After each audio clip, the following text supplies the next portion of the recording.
Aujourd'hui, tu as très certainement envie, en tout cas j'imagine, que tu as au moins l'idée, si tu regardes cette chaîne, de gagner ta vie avec ton contenu. Le problème, tu le sais, on le sait tous, c'est qu'il y a énormément d'échecs. Il y a beaucoup de gens qui se lancent, beaucoup de gens qui veulent y arriver. Et pourtant, il y a un gros taux d'échecs sur la création de contenu. Et c'est dommage parce que finalement, il y a beaucoup de gens qui échouent, il y a beaucoup de gens qui n'arriveront jamais à vivre leurs rêves. Donc aujourd'hui, forcément, ça peut faire peur et peut-être ça te fait peur. Peut-être tu dis, ok, je risque de faire partie de ces gens qui échouent, je risque de passer à côté de mon rêve, de vivre de mon contenu. Alors peu importe pourquoi tu veux vivre de ton contenu, tu veux peut-être vivre de ton contenu parce que tu veux t'expatrier à l'étranger comme moi j'ai fait aujourd'hui, je vis actuellement à Séoul. Peut-être que tu veux gagner plus d'argent, peut-être que tu veux générer un revenu complémentaire, peut-être que tu n'en peux plus de ton boulot et que tu veux lâcher ton boulot, peut-être que tu veux t'organiser comme tu veux. Mais le fait de créer son contenu, de pouvoir réussir à vivre de sa chaîne YouTube, de vivre de son business, c'est quelque chose qui est absolument incroyable. Ça serait vraiment dommage de ne pas y arriver, tu as toutes les capacités pour y arriver et je voudrais te donner dans cette vidéo une erreur principale qui risque de ruiner toutes tes chances et qui ruine les chances, comme je t'ai dit, de beaucoup de personnes. Avant, il y a quelque chose que je voudrais te dire, c'est que c'est important selon moi de souligner ça, c'est que la création de contenu, c'est quelque chose de mathématique. C'est-à-dire que il n'y a pas beaucoup de place à l'improvisation. Si tu suis exactement les choses à faire pour réussir à vivre de ton contenu, tu vas y arriver. Alors peut-être que tu auras des résultats importants, peut-être que tu auras des résultats très importants, peut-être que tu auras des résultats moyens, mais tu vas y arriver. Ce que je veux dire, c'est que la création de contenu, c'est quelque chose qui est assez mathématique. C'est quelque chose où il n'y a pas des dizaines et des dizaines de variables. Si tu prends par exemple quelque chose de tout à fait différent, comme le fait de vouloir devenir un artiste, par exemple de devenir peintre, si demain tu veux devenir peintre, tu n'as pas une méthode pour devenir peintre. C'est-à-dire que tu peux te dire, ok, je vais me former, je vais essayer de faire une bonne école pour devenir peintre, pour apprendre à la peinture, mais il y a tellement de variables qui rentrent en jeu que tu ne peux pas dire à quelqu'un, voilà, il faut faire ça, d'abord l'étape numéro 1, puis l'étape numéro 2, puis l'étape numéro 3, puis l'étape numéro 4, puis l'étape numéro 5, et ça y est, tu es peintre, tu vas réussir à vivre de ta peinture, tu vas réussir à devenir très connu avec ta peinture. Il n'y a pas de méthode, il n'y a pas de méthodologie, parce qu'il y a trop de variables. La création de contenu, c'est pas comme ça, c'est quelque chose d'assez mathématique, c'est-à-dire c'est notamment ce que je défends sur cette chaîne, tu fais l'étape 1, tu fais l'étape 2, tu fais l'étape 3, tu fais l'étape 4, et tu vas réussir à vivre de ton contenu. Donc c'est quelque chose que je trouve assez rassurant et qui signifie en fait que les gens qui échouent, c'est parce que c'est des gens qui ne font pas ce qu'il faut faire. Par exemple, il y a énormément de gens qui échouent. Pourquoi ils échouent? Parce qu'ils mettent jamais de produit à vendre, tout simplement, pour commencer. Je voudrais te partager pour moi l'erreur, à la fois l'erreur principale et l'erreur qui va t'empêcher dès le départ d'y arriver. Et cette erreur, c'est tout simplement le fait de ne pas te positionner et le fait de ne pas être unique, de ne pas devenir unique. Et pourquoi c'est un problème?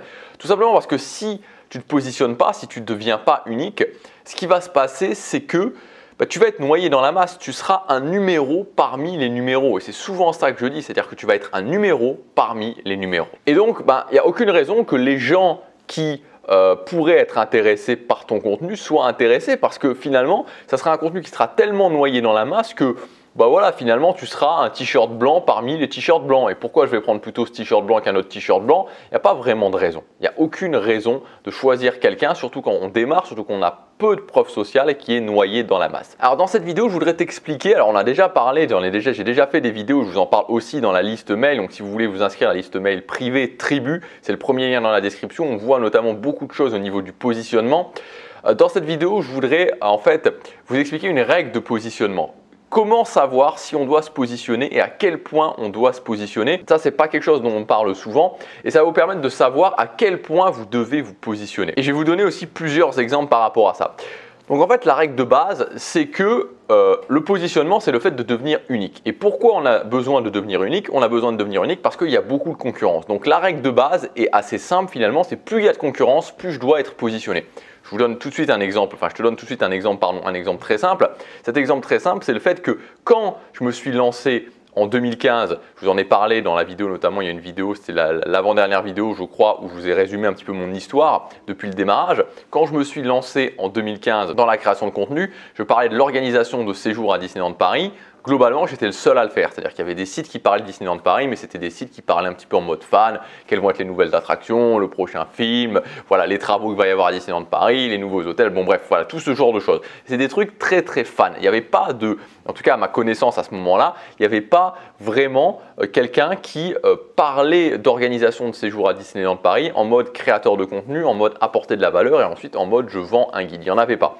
Donc sachant qu'il n'y en avait pas, finalement, j'ai pas eu vraiment besoin de me positionner, j'ai pas eu besoin de me positionner plus que organiser son séjour à Disneyland Paris. S'il y avait déjà eu 10 personnes qui parlaient d'organisation de son séjour à Disneyland Paris, bon là forcément j'aurais dû beaucoup plus me positionner. Donc il n'y avait pas de concurrence, on peut dire, donc j'ai pas eu besoin vraiment de me positionner.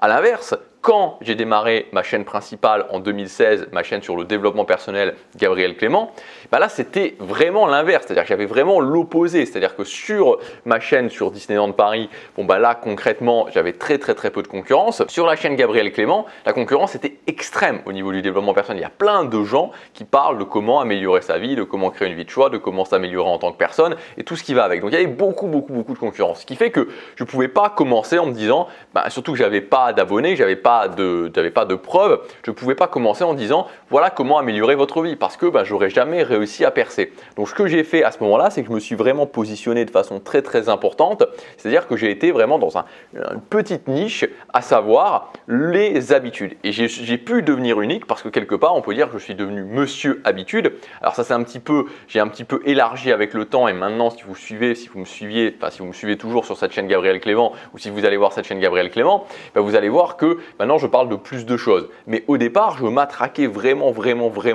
là-dessus pour que chaque personne comprenne bien que je suis monsieur habitude et que je suis la personne qui va vous apprendre à mettre en place des habitudes et à tenir ces habitudes. Et ça a fonctionné. Et j'ai pu réussir à percer, j'ai pu réussir à avoir des résultats dans une thématique qui, en général, on va le dire qu'elle est ultra saturée. Et effectivement, elle est ultra saturée, la thématique du développement personnel. Et pourtant, je n'ai pas commencé dans la première. Il y avait des gens qui ont commencé en 2008, 2010 et qui étaient vraiment très bien installés. Maintenant, si je prends l'exemple de cette chaîne-ci, Tribu, donc ici on parle de créer du contenu, on parle de gagner sa vie globalement avec la création de contenu, donc gagner sa vie avec un business en ligne, c'est une thématique qui là aussi est vraiment saturée. Donc sur cette chaîne, bah, j'ai dû aussi me positionner, je me suis positionné avec quelque chose à la fois un concept, le concept de créer une audience de fans et ce concept je l'ai rendu un petit peu plus vivant justement avec le fameux concept de la tribu, de créer une petite tribu.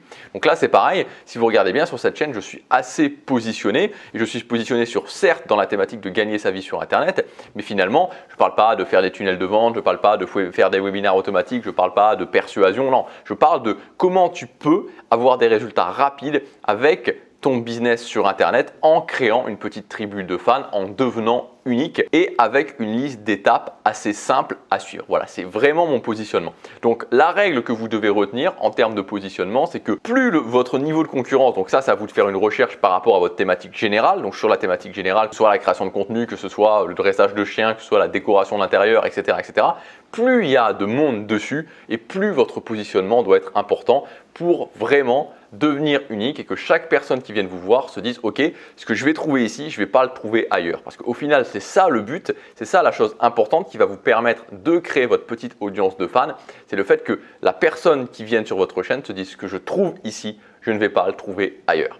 Voilà pour cette vidéo. Si vous voulez aller plus loin, vous pouvez vous inscrire à ma lettre privée, ça s'appelle Tribu. L'idée, c'est de vous permettre de vous donner toutes les clés pour créer une audience de fans, une petite audience de fans, réussir à devenir unique, le tout en suivant une liste d'étapes simples et surtout aussi avoir des résultats rapides. Dans les 90 premiers jours, c'est le premier lien dans la description. Je vous partage aussi les résultats que je vais avoir au fur et à mesure sur cette chaîne. Vous allez pouvoir suivre tous les coulisses, de voir comment on lance un nouveau business de création de contenu. C'est le premier lien dans la description. On se retrouve tout de suite de l'autre côté. À tout de suite.